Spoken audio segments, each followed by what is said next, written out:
Alhamdulillahilladzi khalaqa samawati wal arda wa ja'ala dzulumati ila nur.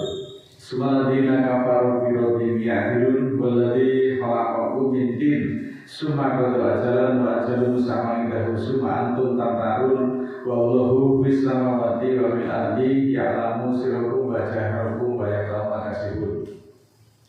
Asyhadu an la ilaha illallah wahdahu la syarika lah innahu huwa ilahul wahid. Allahu la ilaha illa huwa rabbul arsyil azim. Allahu la ilaha illa huwal hayyul qayyum. Allahu la ilaha illa huwar rahmanur rahim.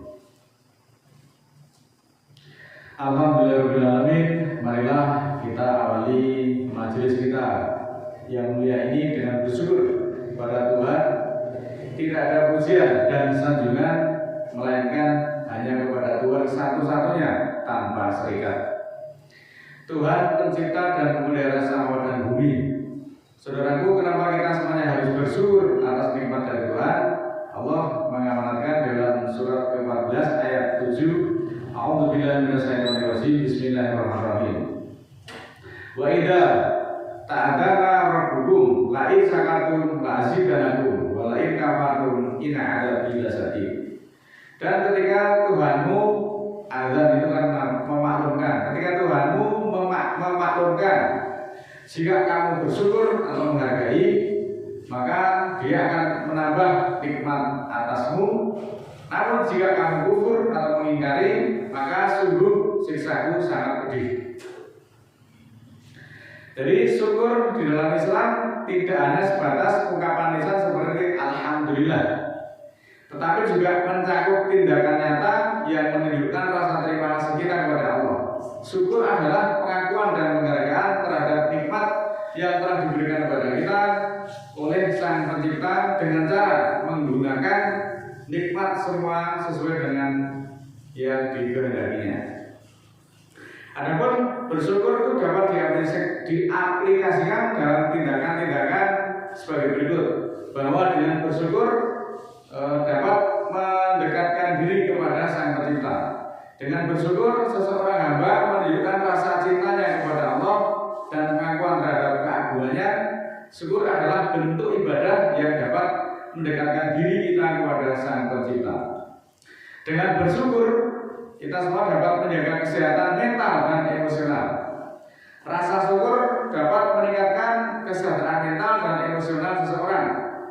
Banyak penelitian yang menunjukkan bahwa orang yang bersyukur cenderung lebih bahagia, lebih puas, dan memiliki tingkat stres yang rendah. Itu dari berbagai penelitian yang ada yang dilakukan oleh para ahli. Dengan bersyukur dapat menghindari sifat yang sombong dan kufur. Syukur mengajarkan kita untuk tidak sombong, menganggap segala sesuatu sebagai hasil kerjanya sendiri, dari hasil jeripayanya sendiri. Maka dengan bersyukur kita mengakui bahwa semua nikmat itu semuanya berasal dari Allah Ta'ala. Dengan bersyukur dapat meningkatkan kualitas hidup seseorang. Orang yang bersyukur cenderung lebih optimis dan memiliki pandangan positif terhadap kualitas kehidupannya. Ini dapat meningkatkan kualitas hidup secara keseluruhan. Allah kemudian mengingatkan bagi kita semua untuk bersyukur itu setiap pagi dan petang. Di dalam surat ke-76 ayat 25, A'udzubillahi minasyaitonir rajim. Bismillahirrahmanirrahim. Wa qurisma rabbuka bukratan wasila. Dan ingatlah atau serulah nama Tuhanmu setiap pagi dan petang. Menyeru Allah itu berkelanjutan setiap pagi dan petang, tidak hanya pada waktu-waktu tertentu saja, tidak hanya ketika kita membutuhkan saja, tetapi setiap pagi dan petang terus-terus berkelanjutan. Kemudian bagaimana cara kita menyeru Tuhan, menyeru Allah? Bagaimana kita ketika berseru? Allah kemudian memberi pesan melalui surat ke-7 ayat 205, A'udzubillahi minasyaitonir rajim. Bismillahirrahmanirrahim. Wa qur rabbaka fi nafsika tadarruan wa khifatan wa dunal jahri minal qawli bil udwi wal aswali walam taku minal ghafilin. Dan ingatlah Tuhanmu pada dirimu dengan berendah diri dan rasa takut, dan jangan keraskan dari perkataan setiap pagi dan petang, dan janganlah kamu termasuk orang-orang yang lengah atau orang-orang yang lalai. Selanjutnya di dalam surat ke-31 ayat 19, waqsid fi masjika wa'dud min sautika ina ankarol aswati la sautul hamir. Bersungguh-sungguhlah di dalam perjuanganmu, dalam perjalananmu, dan rendahkanlah dari suaramu, bahwa suara yang dibenci adalah suara keledai.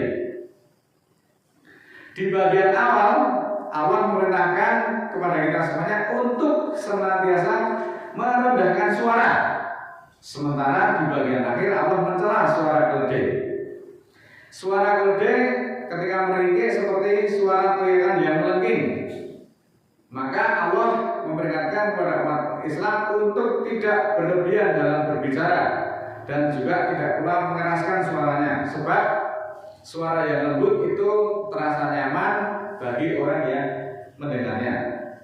Berbeda dengan ketika kita bersuara itu dengan bengingeh-bengingeh, itu lawan bicaranya juga tidak nyaman, audiens yang diajak bicara juga tidak merasa nyaman.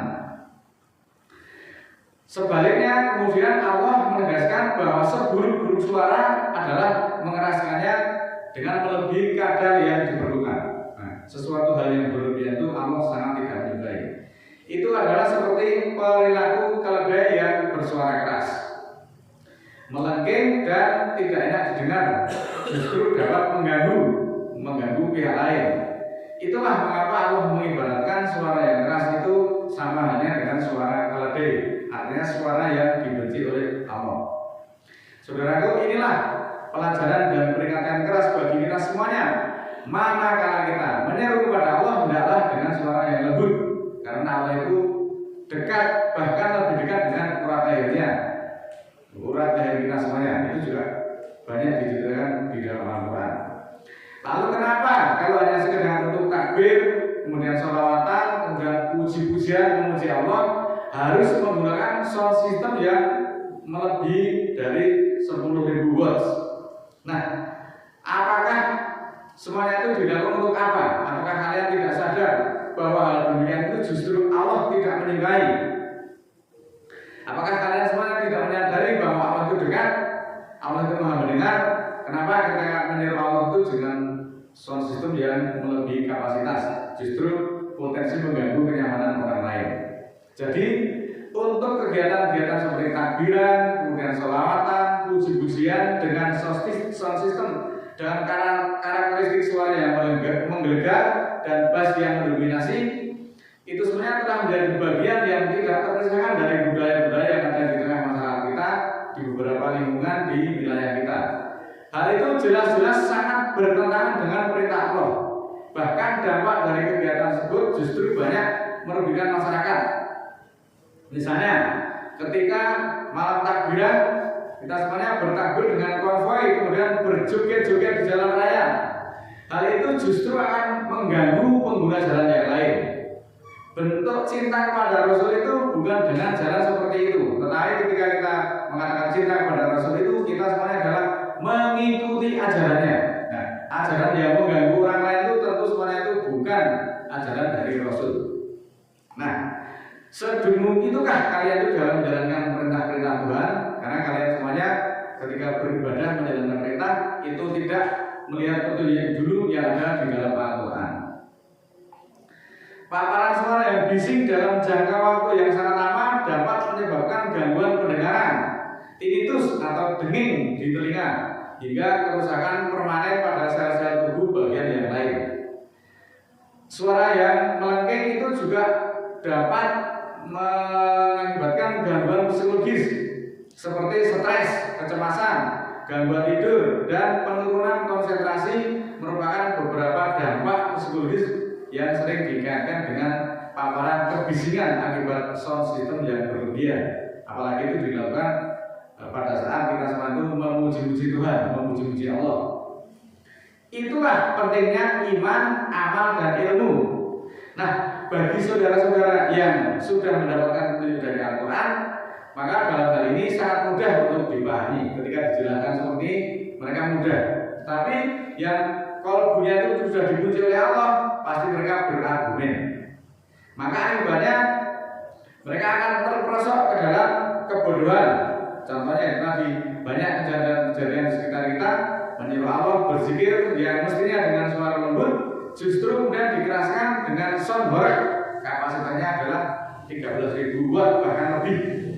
Apa kalian tidak menganggap Tuhan itu budak sehingga meniru Tuhan saja harus dengan lengkingan atau sound system yang seperti itu kapasitasnya? Sebegitu bodohkah kalian di dalam beribadah? Maka perhatikanlah Al-Quran surat ke-7 ayat 55, Ud'u rabbukum tadarruan wa khufyatan innahu la yuhibbul mu'tadin. Serulah Tuhanmu dengan rendah diri dan tersembunyi, sesungguhnya Dia tidak menyukai pelanggar hukum.